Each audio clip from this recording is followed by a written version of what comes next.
నమస్తే welcome to morning bulletin. BRS working president KTR పై మంత్రి సీతక్క తీవ్ర స్థాయిలో విమర్శలు చేశారు. నాడు రాజ్యాంగ ఉల్లంఘన చేసి కాంగ్రెస్ టీడీపీ పార్టీల ఎమ్మెల్యేలను చేర్చుకున్న నువ్వు ఇవాళ కోర్టుకు వెళ్తున్నావు. నీకు నీతి ఎక్కడిది కేటీఆర్ అని ప్రశ్నించారు. రాజీనామా చేయకుండానే మీ పార్టీలోకి వచ్చిన ఎమ్మెల్యేలకు మంత్రి పదవులు కూడా ఇచ్చారని ఆమె ఎద్దేవా చేశారు. 2018లో కూడా కాంగ్రెస్ పార్టీ నుంచి 13 మంది ఎమ్మెల్యేలను జైన్ చేసుకున్నావు. ఇవాళ వాళ్ళ పార్టీ నుంచి రాగానే ఇవాళ రకరకాలు మాట్లాడుతున్నారు. ఫస్ట్ నీ పార్టీలో జైన్ చేసుకున్నటువంటి వాళ్లకు ఏ జీన్స్ ఉన్నాయని నువ్వు జైన్ చేసుకున్నావు. నీకు చిత్తశుద్ధి ఉంటే ఇవాళ కోర్టులో పోయి కొట్లాడుతున్నావు కదా, మరి ఆ రోజు వెంటనే తీసుకొని మంత్రులుగా కూడా చేసారు. ఏది నీ నీతి అంటున్నా కేటీఆర్, నీ నీతి నీ రీతి ఏదయ్యా? ఆ రోజు తలసాని శ్రీనివాసులు యాదవ్ను, సబితా ఇంద్రారెడ్డిని తీసుకొని ఎమ్మెల్యేలుగా తీసుకొని అదే గవర్నర్ దగ్గర తీసుకుపోయి అత్యంత నీచంగా హేయంగా నువ్వు మంత్రి పదవులు కూడా ఇచ్చి రాజ్యాంగాన్ని ఉల్లంఘించిన నువ్వు ఇవాళ రాజ్యాంగ ధర్మాసనం కాడిపోయేటువంటి అర్హత నీకుందా? ఫస్ట్ ఇప్పటికైనా నేను సవాల్ చేస్తున్నా. మా పార్టీలోకి వచ్చినటువంటి ఎమ్మెల్యేలు నువ్వు అంటున్నావు కదా, దానికి పునాదిగా నువ్వు కొత్త రాష్ట్రంలో మొత్తం 2014లో 2018లో ఎవరున్నా కూడా పాపం సర్పంచులున్నా, ఎంపీటీసీలున్నా, జెడ్పీటీసీలున్నా, ఎమ్మెల్యేలున్నా, ఎంపీలున్నా అందరినీ భయపెట్టి బలవంతం చేసి రకరకాలుగా తీసుకొని అలాంటి మార్పిళ్లకు శ్రీకారం కొత్త తెలంగాణ చుట్టింది నువ్వు. నీకు రాజ్యాంగం మీద గౌరవం ఉంది. ఇంట్లో పోయినంటే మరి నీ పార్టీలో ఉన్న ఒక్కరిని కూడా ఎందుకు నువ్వు రాజీనామా చేసి మళ్ళీ ఎలక్షన్కి రాలే? ఇవాళ డిమాండ్ చేస్తా ఉన్నావు. అదే కాకుండా ఇప్పటికి మీరు సవాల్ చేస్తున్నావు. మీ పార్టీలో ఇతర పార్టీ నుంచి వచ్చిన వాళ్ళు ఇప్పుడు కూడా గెలుచున్నారు, వాళ్ళని కూడా రాజీనామా చేయించు. ఆ రోజు మా పార్టీ నుంచి వచ్చిన వాళ్ళు సబితా ఇంద్రారెడ్డి గాని, సుధీర్ రెడ్డి గాని, లేకుంటే ఇతర టీడీపీ నుంచి వచ్చిన తలసాని శ్రీనివాస్ యాదవ్ గాని, మళ్ళా ఇప్పుడు ఎమ్మెల్యేలు ఉన్నారు కదా, ఆ రోజు వాళ్ళు రాజీనామా చేయకుండా మీ పార్టీలకు వచ్చారు కదా, మీ పార్టీలకు ఈ రోజు రాజీనామా చేయించి అప్పుడు మా దాంట్లోకి వచ్చిన వాళ్ళు అడిగితే జనం హర్షిస్తారు. కానీ నీకో నీతి మందికో నీతి అనడం ఇది ఎవరు కూడా హర్షించరు. కాబట్టి ఆ యూట్యూబ్లు పెట్టుకొని చూపించుకున్నంత మాత్రాన ఎవరు ఏదో పేడి ఆర్టిస్టులతో మాట్లాడిస్తే అది కాదు. కాబట్టి ప్రజలకు తెలుసు నువ్వేం మాట్లాడి, నువ్వు 10 ఏళ్ళు అధికారంలో నువ్వేం చేసినావు పబ్లిక్ తెలుసు. కాబట్టి అది మర్చిపోయి ఇతరులను ప్రశ్నించే నైతిక అర్హత నీకు లేదు. వైసీపీ సైతాన్ సైన్యం ఎంత అరిచినా గీ పెట్టినా నా కొడుకు పేరు వైఎస్ రాజారెడ్డే అని వైఎస్ షర్మిల స్పష్టం చేశారు. ఇన్ని కుక్కలు మురిగినా నా బిడ్డ పేరు మార్చలేరని తీవ్ర వ్యాఖ్యలు చేశారు. నా బిడ్డ వైఎస్ఆర్ వారసుడేనని షర్మిల ధృవీకరించారు. ఇంకా రాజకీయాల్లోకి అడుగు పెట్టకముందే వైసీపీ రియాక్ట్ అవుతుందంటే వాళ్లకు భయమా లేక బెదురా అన్న ప్రశ్న వేశారు. భయమా బెదురా? వాళ్ళకే తెలియాలి. కానీ రాజారెడ్డి అని నా కొడుకుకి నామకరణం చేసింది స్వయాన రాజశేఖర్ రెడ్డి గారు. వైసీపీ సైతాన్ సైన్యం ఎంత అరిచి గీ పెట్టినా నా కొడుకు పేరు వైఎస్ రాజారెడ్డే. ఎన్ని కుక్కలు మొరిగినా దీన్ని మార్చలేవు.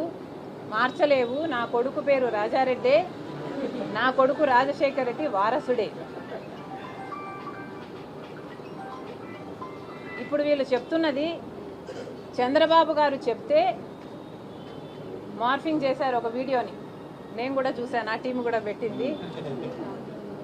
మార్ఫ్ చేసిన వీడియోలో చంద్రబాబు గారు చెప్తే నా కొడుకు రాజకీయాలలో వస్తాడు అని నేను చెప్పినట్టు కష్టపడి మార్ఫింగ్ చేశారు. చూస్తే నాకు చాలా నవ్వొచ్చింది. ఇంత కష్టం మీకు అవసరమా అనిపించింది.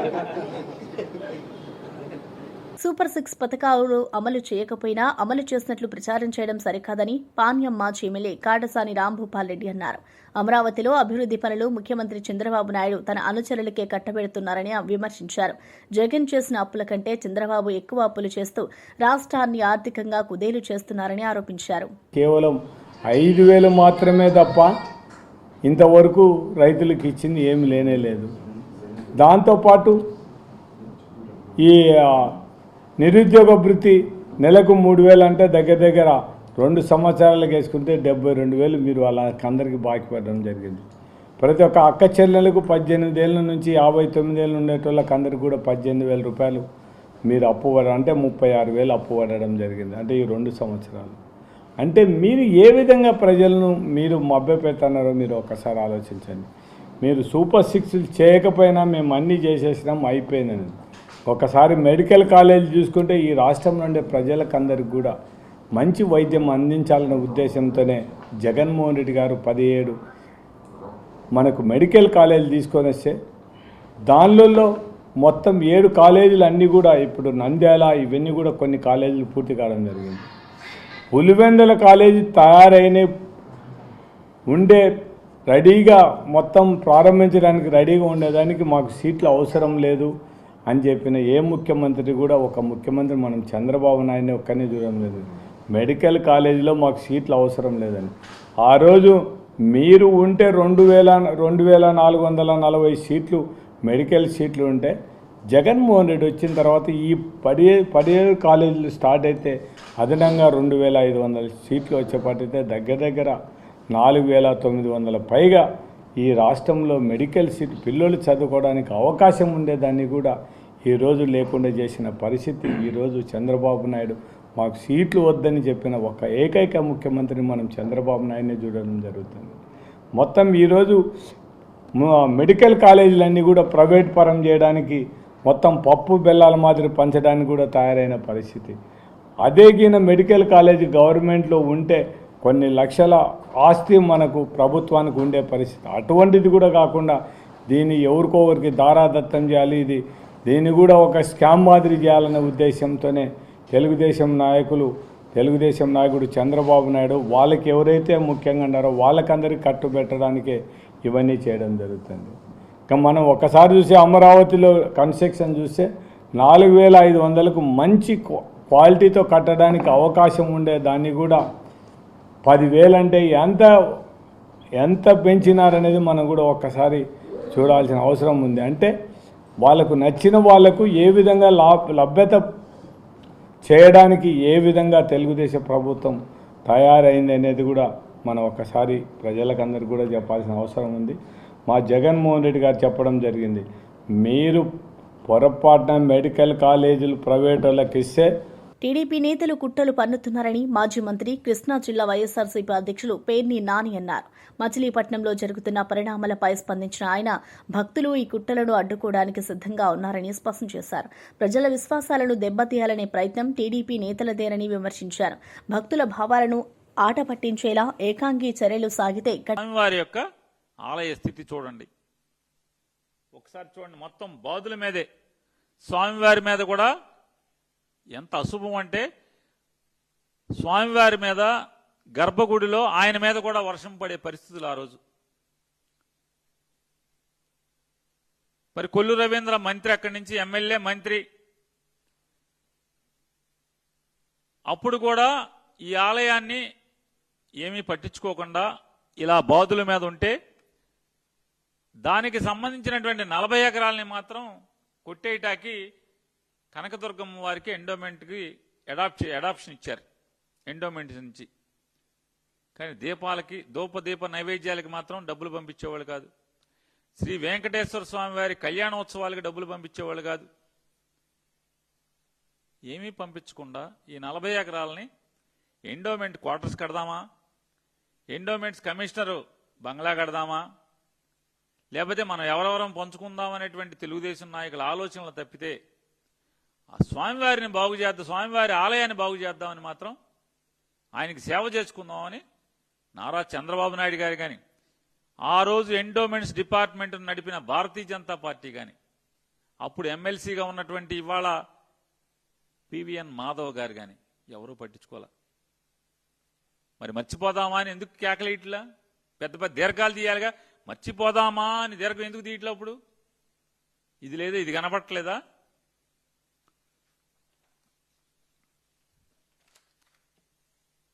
జగన్మోహన్ రెడ్డి గారు వచ్చిన తర్వాత గాలి గోపురంతో సహా మొత్తం ఆలయాన్ని పునర్నిర్మాణం చేయడం కోసం తొలగించి స్వామివారిని బాలాలయంలో పెట్టి 2 కోట్ల రూపాయలతో ఎస్టిమేట్ చేయించి 1,80,00,000 రూపాయలు ఎల్లంపల్లి శ్రీనివాసరావు గారు ఎండోమెంట్స్ మినిస్టర్, జగన్మోహన్ రెడ్డి గారు ముఖ్యమంత్రి, డీఅడాప్ట్ చేయటమే కాకుండా డీఅడాప్ట్ చేసిన తర్వాత దాన్ని ఎండోమెంట్స్ డిపార్ట్మెంట్కి మళ్ళీ హ్యాండ్ ఓవర్ చేసి అక్కడ ఒక ఈవోని పోస్టింగ్ చేసి 2 కోట్ల రూపాయలతో దాన్ని పునర్నిర్మాణం చేయటానికి డబ్బులు మంజూరు చేసి ఎలా నిర్మాణం చేశాం. పాత గోపురం, కొత్త గోపురం చూడొచ్చు మీరు. చిన్నజీయర్ గారితో ఆలయానికి శంకుస్థాపన చేయించడం జరిగింది. ఇది చూడండి, పాత ఆలయం, కొత్త ఆలయం. ఇది పాత ఆలయం. జగన్మోహన్ రెడ్డి గారు నిధులు ఇచ్చిన తర్వాత నిర్మాణం చేసినటువంటి కొత్త ఆలయం. ఒక ఐఏఎస్ ఆఫీసరు, జిల్లా కలెక్టరు దేవుడి ఆస్తిని ప్రైవేట్ వాళ్ళకి ఇచ్చేయమని లెటర్లు రాస్తారు. చూడండి,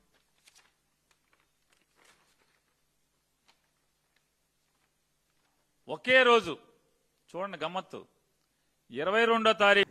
బీసీలంటే బ్యాక్వర్డ్ క్లాస్ కాదు, బ్యాక్ బోన్ క్లాస్ అని వైఎస్ఆర్సీపీ బీసీసీఎల్ రాష్ట్ర అధ్యక్షుడు ఎమ్మెల్సీ రాచగుల రమేష్ యాదవ్ అన్నారు. బీసీలకు రాజకీయంగా సముచిత స్థానం కల్పించింది జగన్ గారేనని, ఆయనను మళ్లీ సీఎం చేసుకునేందుకు బీసీ కులాలంతా ఏకం కావాలని పిలుపునిచ్చారు. వైఎస్ఆర్సీపీ ప్రభుత్వంలో వెనుకబడిన వర్గాలకు జరిగిన మేలు ఎవ్వరూ మర్చిపోలేరని చెప్పారు. మరోవైపు కూటమి ప్రభుత్వం బీసీలను వంచిందని, అబద్దపు హామీలు, మాయమాటలతో నిలువునా ముంచిందని ఆరోపించారు. రాజకీయ పరంగా కావచ్చు, లేకపోతే పొలిటికల్గా కావచ్చు, లేకపోతే విద్యగా కావచ్చు, ప్రతి రంగంలో కూడా పెద్దపీట వేయాలనేసి ఎంతో పెద్ద మనసుతో ఈ రాష్ట్రంలో ఎంతోమంది ముఖ్యమంత్రులు చూసాం. కానీ ఒక జగనన్న మాత్రమే బీసీలు అంటే బ్యాక్వర్డ్ క్యాస్ట్ కాదు, బ్యాక్ బోన్ క్లాస్ అని చెప్పి 56 కార్పొరేషన్లు చేసి దాని కింద 672 మంది డైరెక్టర్లు నియమించి ఈరోజు రాజకీయంగా పెద్దపీట వేశారు. దాంట్లో మీకు కూడా తెలుసు ఎంతమందిని ఎమ్మెల్యేలు చేశారు. నాలాంటి సామాన్య చిన్న కార్యకర్తను ఎమ్మెల్సీగా చేసి దట్టు కడప జిల్లా నుంచి యాదవ్ సమాజం నుంచి మొదటిగా అడుగుపెట్టిన ఏకైక వ్యక్తి మళ్ళీ నేనే. కాబట్టి జగన్మోహన్ రెడ్డి గారికి మన బీసీలందరం ఎంతో రుణపడి ఉన్నాం. వచ్చే ఎలక్షన్లు మన బీసీలంతా ఐక్యతగా ఎట్లా ఉండాలి, అదేవిధంగా మెయిన్గా ఈ సాధికార కమిటీ సంబంధించి ఎంత ప్రతిస్పందంగా పనిచేస్తున్నాం. బీసీ సెల్లో ఈ సాధికార కమిటీ అంటే ఈ క్యాస్ట్ కార్పొరేషన్ వాళ్ళు వెన్నుముక్క మాదిరి అని చెప్పి మనమందరం పనిచేయాలనేసి ఈరోజు మిమ్మల్ని అందరినీ పేరుగా రిక్వెస్ట్ చేయడం, ఈరోజు మీరు రావడం జరిగింది. విద్యుత్ వాహనాల వినియోగం వల్ల దేశం ఆర్థికంగా మరింత వృద్ధి సాధిస్తుందని కేంద్ర మంత్రి పెమ్మసాని చంద్రశేఖర్ తెలిపారు. మెట్రో ఉత్పత్తులను భారీగా దిగుమతి చేసుకోవడం వల్ల ఇతర దేశాలకు భారీగా చెల్లింపులు చేయాల్సి వస్తుందని అన్నారు. సోలార్ పవర్ విద్యుత్ ఉత్పత్తులను పెంచి విద్యుత్ వాహనాల వినియోగాన్ని ప్రోత్సహిస్తే పర్యావరణ రక్షణతో పాటు ఆర్థిక లాభం కలుగుతుందని వివరించారు. హైదరాబాద్ బంజారాహిల్స్ రోడ్ నెంబర్ 12లో లక్ష్మీ గ్రూప్స్ ఆధ్వర్యంలో ఏర్పాటు చేసిన ఎంజీ కార్ల నూతన షోరూంను ఆయన ప్రారంభించారు. ఉండాలి అంటే కొన్ని మేజర్ ఇంగ్రీడియంట్స్ ఉండాలి. ఈ రోజున మనం ఐటీ ఎక్స్పోర్ట్ చేయగలుగుతున్నాం, ఫార్మా ఎక్స్పోర్ట్ చేయగలుగుతున్నాం, టెక్స్టైల్స్ ఎక్స్పోర్ట్ చేయగలుగుతున్నాం. ఇంత ఎక్స్పోర్ట్ చేసినా కూడా మ్యాక్సిమం రెవెన్యూ వచ్చేటప్పటికి మళ్ళీ క్రూడ్ ఆయిల్ ఇంపోర్ట్లో ఎక్కువ వెళ్ళిపోతూ ఉంది. ఏ రోజైతే Indian car motor vehicle system అంతా ఎలక్ట్రిఫికేషన్ అవుతుందో కంప్లీట్గా ఎనర్జీ ఇండిపెండెన్స్ వస్తుంది ఇండియాకి. ఇలాంటి కార్స్ని ఎక్కువ మంది కనుక అడాప్ట్ చేసుకుంటే ఒకటి పొల్యూషన్ లేకుండా ఇండియా ఇండిపెండెన్స్, ఎనర్జీ ఇండిపెండెన్స్ విధంగా అన్ని విధాలుగా ఇన్నోవేషన్కి కూడా ఉపయోగపడుతుంది. స్వదేశీ మేక్ మన భారతదేశంలోనే తయారు కాబడ్డ ఎలక్ట్రికల్ వాహనాలు, ముఖ్యంగా ఈ ఎంజీ ద్వారా మొట్టమొదటిసారిగా స్పోర్ట్స్ యుటిలిటీ వెహికల్ కానివ్వండి, అదేవిధంగా మల్టీ యుటిలిటీ వెహికల్ రెండూ కూడా ప్రారంభించబడ్డాయి. ఈ యొక్క తెలుగు 2 రాష్ట్రాల్లో కూడా ఈ వాహనం మొట్టమొదటిది. సర్వీస్ కూడా దీనికి వెంటనే ఇక్కడే ప్రారంభించడం కూడా జరుగుతుంది.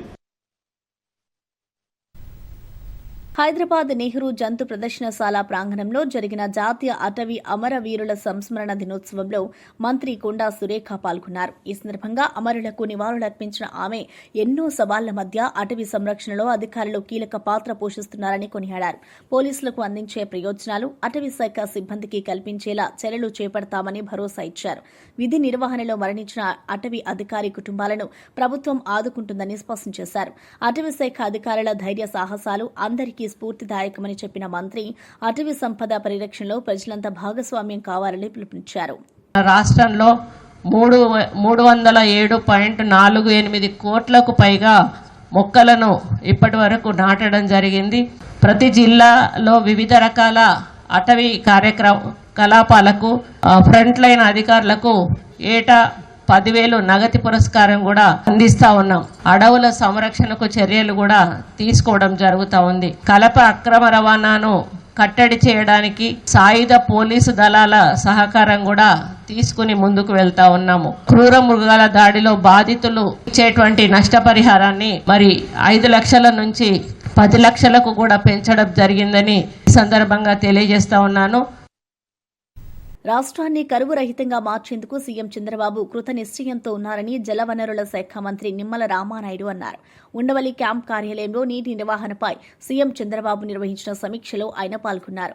ఈ సందర్భంగా మాట్లాడుతూ వైసీపీ పాలనలో ఎత్తిపోతల పథకాల మరమ్మతులకు ₹1 కూడా ఖర్చు చేయకపోవడంతో అనేక ప్రాజెక్టులు మూలన పడ్డాయని విమర్శించారు. తుంగభద్ర, శ్రీశైలం, కాటన్ బ్యారేజ్ మరమ్మతు పనులు వేగంగా పూర్తి చేయాలని సీఎం అధికారులకు ఆదేశించారని తెలిపారు.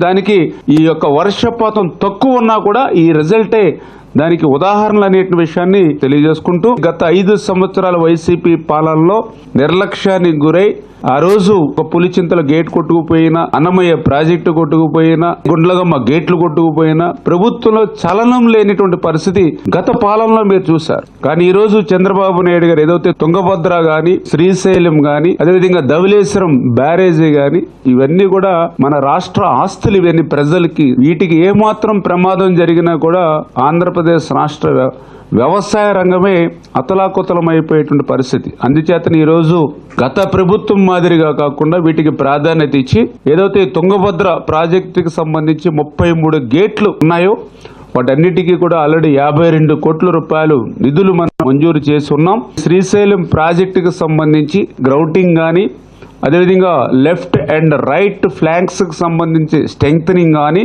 అప్రోచ్ రోడ్ డ్యామ్ కి ఇవన్నీ కలిపి 209 కోట్ల రూపాయలు నిధులు మంజూరు చేసి ఇవి కూడా వచ్చే వర్షాకాలం నాటికి పూర్తి చేసి మరి ఈ వర్క్స్ ను కూడా మరి కంప్లీట్ చేయమని చెప్పేసి కూడా చంద్రబాబు నాయుడు గారు కూడా ఆదేశించడం జరిగిందని. స్మార్ట్ పీఎం కార్డు లబ్ధిదారుల వివరాల్లో ఏమైనా సవరణలు అవసరమైతే అక్టోబర్ 31వ తేదీలోగా చేసుకునేందుకు అవకాశం కల్పిస్తున్నట్లు మంత్రి మనోహర్ తెలిపారు. ఈ నెల 15 నుంచి చివరి విడతగా 9 జిల్లాల్లో స్మార్ట్ కార్డుల జారీ ప్రారంభమవుతుందని ఆయన చెప్పారు. నవంబర్ 1 నుంచి ఆధార్, పాన్ కార్డు తరహాలో నామమాత్రపు రుసుముతో పోస్టు ద్వారా రిజిస్టర్ పోస్టులో ఈ కార్డులను పంపిణీ చేస్తామని మంత్రి స్పష్టం చేశారు. 3వ విడత రేపటి రోజున 2 జిల్లాల్లో ప్రారంభించబోతున్నాం. చివరి విడత 15వ తారీఖున 9 జిల్లాల్లో కార్డులు పంపిణీ కార్యక్రమం ప్రారంభించబోతున్నాం.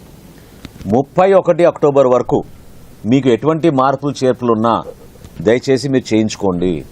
ఆ కార్డులు మేము మీకు ఉచితంగా మార్చి ఇస్తాం. మీకు వచ్చే వారం నుంచి గ్రామ సచివాలయం, వార్డు సచివాలయమే కాకుండా ప్రభుత్వం నిర్వహిస్తున్న స్మార్ట్ గవర్నెన్స్లో భాగంగా మన మిత్ర యాప్లో కూడా దీన్ని పొందుపరుస్తాం. వాట్సాప్ ద్వారా కూడా మీరు మీ వివరాలు, మీ కార్డు నంబర్ పెడితే తప్పకుండా ఆ మార్పులు చేర్పులు కూడా మేము మా డేటాబేస్తో ఇంటిగ్రేట్ చేసుకుని ఇమీడియట్గా ఒకసారి వెరిఫై చేసుకున్న తర్వాత మీకు కొత్త రైస్ కార్డు సరఫరా చేసేటట్టు మా సివిల్ సప్లైస్ డిపార్ట్మెంట్ నుంచి మేము ఈ విషయం మీకు తెలియపరచడానికి కోసం సమాచారం అందిస్తున్నాం. డిక్లరేషన్ల పేరిట అన్ని వర్గాలను కాంగ్రెస్ వంచిందని మాజీ ఎమ్మెల్యే విమర్శించారు. బీసీల కోసం కాంగ్రెస్ ఏం చేసింది అని ప్రశ్నించారు.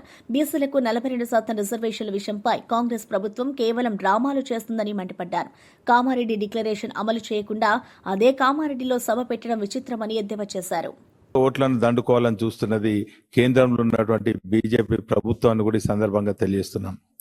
మీ ప్రభుత్వం ఏర్పడిన తర్వాత అనేక బీసీ సంఘాలు, బీసీల అభ్యున్నతి కోసం పాటుపడుతున్నటువంటి బీఆర్ఎస్ పార్టీ లాంటి పార్టీలు మీపై ఒత్తిడి తీసుకొస్తే 6 నెలల తర్వాత సర్వే పేరిట, లిటిగేషన్ కమిషన్ పేరిట కాలయాపన చేస్తూ అసెంబ్లీలో బిల్లుల పేరిట, ఆర్డినెన్స్ పేరిట, ఢిల్లీలో ధర్నాల పేరిట కాలయాపన చేస్తున్నారు తప్ప ఈరోజు బీసీలకు ఒరిగింది ఏం లేదు. ఈరోజు గవర్నర్ దగ్గరికి ఆర్డినెన్స్ పంపుతున్నారు, ఢిల్లీలో మోడీ దగ్గర పోతున్నామన్నారు, ఢిల్లీలో ధర్నా అన్నారు.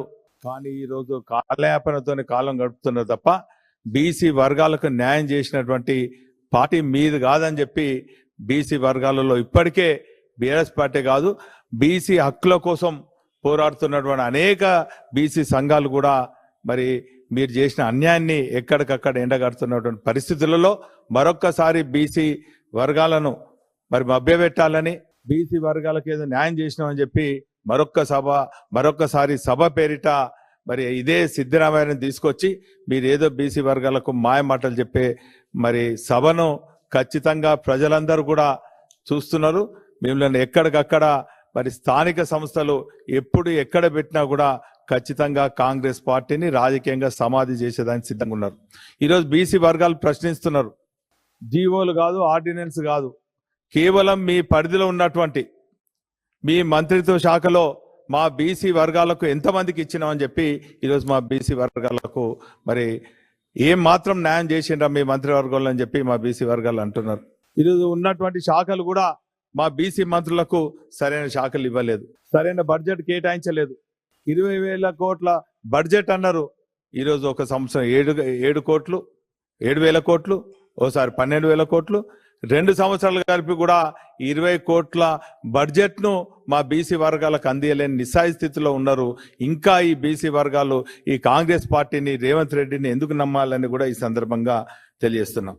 తిరుమల తిరుపతి దేవస్థానం పవిత్రతను కాపాడడం ప్రతి ఒక్కరి బాధ్యత అని టీటీడీ చైర్మన్ బిఆర్ నాయుడు అన్నారు. ఆధునికీకరించిన తిరుపతి ప్రెస్ క్లబ్ ను జిల్లా కలెక్టర్ వెంకటేశ్వర్తో కలిసి ఆయన ప్రారంభించారు. ఈ సందర్భంగా మాట్లాడిన బిఆర్ నాయుడు స్వప్రయోజనాలు, వ్యక్తిగత దూషణలకు సంబంధించిన వార్తలకు ప్రాధాన్యం ఇవ్వకూడదని సూచించారు. తిరుమల తిరుపతి దేవస్థానం ప్రతిష్టను పెంచేలా కథనాలు రాయాలని మీడియాకు పిలుపునిచ్చారు. తిరుపతికి ఇంత ప్రాధాన్యత, మనం అందరం కలిసి తిరుమల తిరుపతి దేవస్థానం యొక్క ప్రతిష్టను పెంచాలే కానీ దిగదార్చకూడదు. ఎందుకంటే ప్రపంచంలోనే అతిపెద్ద దేవస్థానం మన తిరుమల తిరుపతి దేవస్థానం. అందరూ కలిసి మన ఈ దేవస్థానాన్ని మనం కాపాడుకోవాలంటే ఒకరి వల్లనో ఇద్దరు వల్లనో అయ్యే పని కాదు. నా రిక్వెస్ట్ ఏంటంటే ఎవరు ఏ విధంగా తిరుమల గురించి మాట్లాడుతున్నారు, చేస్తున్నారు, తిరుమల యొక్క ప్రతిష్టను పెంచేదానికి చేస్తున్నారా, దిగదార్చేదానికి చేస్తున్నారా అనేది దానికి అనుగుణంగా వార్తలు ప్రచురించండి. ఉన్నది ఉన్నట్టుగా రాయండి, నిర్భయంగా రాయండి, ఫేక్ వార్తలు ప్రచురించకూడదని చెప్పేసి నా యొక్క మనవి. నల్లబాలు విషయంలో హైకోర్టు ల్యాండ్ మార్క్ లాంటి తీర్పు ఇచ్చిందని బీఆర్ఎస్ లీగల్ సెల్ సభ్యురాలు తెలిపారు. పోలీసులు ఫిర్యాదు చేస్తే బీఆర్ఎస్ సోషల్ మీడియా కార్యకర్తలపై కేసులు పెడుతున్న పరిస్థితుల్లో ఈ తీర్పు కీలకమని అన్నారు. హైకోర్టు ఇచ్చిన తీర్పులో మొత్తం 8 అంశాలను స్పష్టంగా పేర్కొన్నదని వెల్లడించారు. వ్యక్తి హక్కులు భంగానికి వ్యతిరేకంగా పెట్టిన కేసును కొట్టివేయాలని హైకోర్టు స్పష్టతనిచ్చిందని వివరించారు. గౌరవ హైకోర్టు తీర్పు పట్ల సంతోషం వ్యక్తం చేస్తున్నామని బీఆర్ఎస్ లీగల్ సెల్ సభ్యురాలు తెలిపారు. శశిధర్ గౌడ్ సో తన దాంట్లో కూడా 3 కేసెస్ బుక్ అయినాయి. ఒకటేమో కరీంనగర్ పోలీస్ స్టేషన్, ఒకటి గోదావరి గని, ఒకటి ఏమో సిసిపిఎస్ రామగుండం. సో ఈ 3 కేసెస్ లో కూడా ఇంటెన్షనల్లీ అసలు దెర్ ఇస్ నథింగ్ రీట్వీట్, ఒక పోస్ట్ ని రీట్వీట్ చేస్తే అసలు మనం నిజంగా కూడా దేశంలో కాదు ప్రపంచంలో కూడా ఎక్కడ చూడలేదు. ఎప్పుడైతే పోస్ట్లని రీట్వీట్ చేస్తే దాని మీద కూడా క్రిమినల్ కేసెస్ రిజిస్టర్ అవుతాయని, ప్లస్ అదే విధంగా అరెస్ట్ కూడా, తన అరెస్ట్ పర్వం ఎలా కొనసాగిందంటే ఇప్పుడు మా బ్రదర్ చెప్పినట్టుగా ఆల్మోస్ట్ 20 మంది పోలీసులు వచ్చి గోడ మీద నుంచి అతన్ని అటు సైడ్ పడేసిర్రు. అదే కాకుండా ఒక గ్రీన్ ఛానల్ ద్వారా తీసుకెళ్లడం జరిగింది శశిధర్ గౌడ్ ని ఆ రోజు. అంటే యూజువల్లీ మనము గ్రీన్ ఛానల్ ఎప్పుడు యూజ్ చేస్తాం, గ్రీన్ ఛానల్ అనేది ఎప్పుడైనా ఆర్గన్ ఏదైనా అవసరం పడుతుంది, అత్యవసర పరిస్థితిలో అంతమంది పోలీసులని ½ కిలోమీటర్ కి దూరంలో పెట్టుకుంటూ వాళ్ళని తీసుకెళ్లడం జరుగుతుంది. సో ఏదో చాలా పెద్ద తీవ్రమైన నేరం చేసినట్టుగా, తీవ్రమైన నేరం ఉన్నట్టుగా అట్లా ఆ విధంగా శశిధర్ గౌడ్ ని చాలా భయంకరంగా పోలీస్ స్టేషన్ కి తీసుకుపోయి ఆ తర్వాత ఏమంటారు అర్ధరాత్రి ఆల్మోస్ట్ లేట్ అవర్స్ లో రిమాండ్ చేయడం జరిగింది. అప్పుడు అదే కేసులో రిమాండ్ యాక్సెప్ట్ అయిన తర్వాత ఎప్పుడైతే తను రిలీజ్ అయ్యారో ఆల్రెడీ పోలీసులు అంటే జైల్లో ఉన్నప్పుడే మళ్ళీ పోలీస్ వాళ్ళు పీటీ వారెంట్ వేసి ఇంకో కేసులో తీసుకెళ్లారు. సబ్సిక్వెంట్లీ అది రిలీజ్ అయ్యి ఎప్పుడైతే జస్ట్ ఇట్లా ప్రిమిసెస్ లోనే ఉన్నాడు ఆల్మోస్ట్ అతను, మళ్ళీ 3rd కేసులో అరెస్ట్ చేయడం జరిగింది. సో అప్పుడు అరెస్ట్ చేసి మళ్ళీ రిమాండ్ తీసుకొచ్చారు. ఆ రిమాండ్ తీసుకురాగానే పెద్దపల్లి కోర్టులో ఎప్పుడైతే చెప్తే 3rd కేసు ఏదైతే ఉందో అది రిమాండ్ రిజెక్ట్ చేయడం జరిగింది. దాని తర్వాత agreed by the said acts immediate గా హైకోర్టులో అప్పుడు 3 క్వాష్ పిటిషన్లు వేయడం జరిగింది. దాంట్లో నిన్న జస్టిస్ తుకారాం గారు చాలా మంచి జడ్జిమెంట్ ఇచ్చారు. ఆ జడ్జిమెంట్ ఎలాంటిదంటే 8 గైడ్ లైన్స్ ఇష్యూ చేశారు. ఆ గైడ్ లైన్స్ ప్రకారం ఏంటంటే ఖచ్చితంగా ఎప్పుడైతే ఏదైనా కంప్లైంట్ వచ్చినప్పుడు పోలీస్ వాళ్ళు లోకల్ స్టాండింగ్ ఉందా లేదా, అసలు ఆ కంప్లైంట్ ప్రాపరా కాదా, ఆ కంప్లైంట్ నిజంగా సఫరరా కాదా, సో ఆ విషయం చూడాలి. అదే విధంగా ప్రిలిమినరీ ఎంక్వైరీ చేయాలి ఎఫ్ఐఆర్ రిజిస్టర్ చేసే ముందు. నాట్ ఓన్లీ దట్, సబ్సిక్వెంట్లీ ఏంటంటే వెదర్ అసలు ఇది ఒకవేళ పొలిటికల్లీ మోటివేటెడ్ కేసు అయ్యి ఉండి పొలిటికల్ గా కావాలని ఏ విధంగా, ఇప్పుడు ఫ్రీడమ్ ఆఫ్ ఎక్స్ప్రెషన్ అనేది ఉంటది, ఫ్రీడమ్ ఆఫ్ స్పీచ్ అనేది ఉంటది. సో దానికి విరుద్ధంగా ఒకవేళ అంటే దానికి అనుగుణంగా ఎవరైనా మాట్లాడితే దానికి విరుద్ధంగా ఒకవేళ ఏదైనా ఎఫ్ఐఆర్ రిజిస్టర్ అయితే మటుకు ఖచ్చితంగా దాన్ని ఎంక్వైరీ చేసి అలాంటి కంప్లైంట్స్ ని రిజెక్ట్ చేయాలని కూడా వచ్చింది. అదే విధంగా ఒక అర్నేష్ కుమార్ జడ్జిమెంట్ ఉంది, బిలో 7 years ఉన్న సెక్షన్ లో ఒకవేళ అరెస్ట్ బిలో 7 years ఉంటే ఏ గైడ్ లైన్స్ ఫాలో కావాలి, అది కూడా ఖచ్చితంగా ఫాలో కావాలని వచ్చింది. సో ఇంత మంచి జడ్జిమెంట్ వచ్చింది, దానికి రియల్ గా మేమందరం కూడా హర్షం వ్యక్తం చేస్తున్నాం. నల్లబాలు విషయంలో గౌరవ హైకోర్టు తీర్పును స్వాగతిస్తున్నామని BRS social media convener Jagan బ్రీ తెలిపారు. రాష్ట్రంలో రేవంత్ నాయకత్వంలో ప్రత్యేకమైన సిస్టమ్ నడుస్తోందని, ప్రభుత్వ వైఫల్యాలపై ప్రశ్నిస్తే అక్రమంగా కేసులు పెడుతున్నారని విమర్శించారు. కొందరు అధికారులు రాజ్యాంగబద్దంగా కాకుండా రేవంత్ ప్రభుత్వం చెప్పినట్లే పనిచేస్తున్నారని ఆరోపించారు. పక్కకి పోయినాయి. రాష్ట్రంలో ఒక ప్రత్యేకమైన సిస్టమ్ ని ఈరోజు ఈ రేవంత్ రెడ్డి ప్రభుత్వం ఇలా పాలిస్తా ఉన్నది.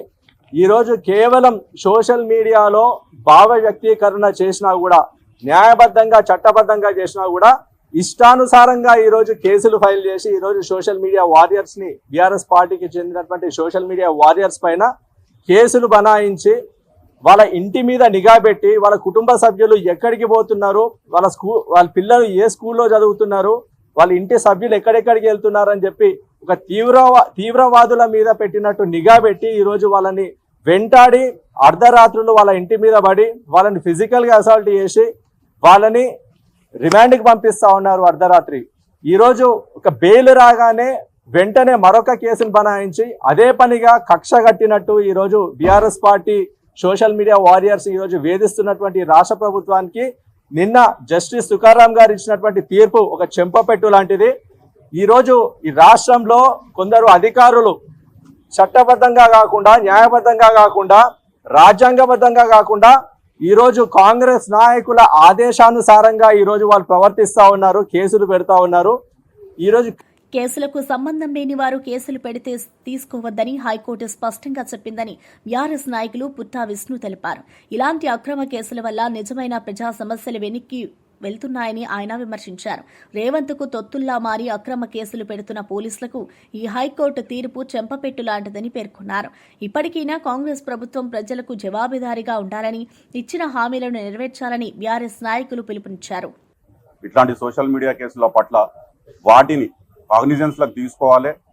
దాంతోపాటు ఏవైతే అడ్డగోలుగా మీరు కేసులు ఫైల్ చేస్తున్నారో వీటి వల్ల నిజమైన సమస్యలు ఎదుర్కొంటున్న ప్రజానికం ఎవరైతే పోలీస్ స్టేషన్లకు ఆపదలలో ఏదైనా బాధితులపై ఫిర్యాదు చేస్తే వాళ్ళ కేసులు పక్కన పెట్టి కోర్టులలో ఇట్లాంటి అక్రమ కేసులు ఫైలప్ కావడం వల్ల నిజమైన బాధితులకు న్యాయం జరుగుతలేదు. ప్రజలు కూడా ఆలోచించాలి. మెయిన్ స్ట్రీమ్ మీడియా కానీ, ఎలక్ట్రానిక్ మీడియా కానీ, ప్రింట్ మీడియా కానీ మీ ఒత్తిళ్లు మీకున్నాయి, మీ మేనేజ్మెంట్ మీద మీ ఒత్తిళ్లు మీకు ఉన్నాయి కాబట్టి మీరు జరిగే ప్రతిదీ విషయాన్ని ప్రజలకు తీసుకోలేకపోతున్నారు.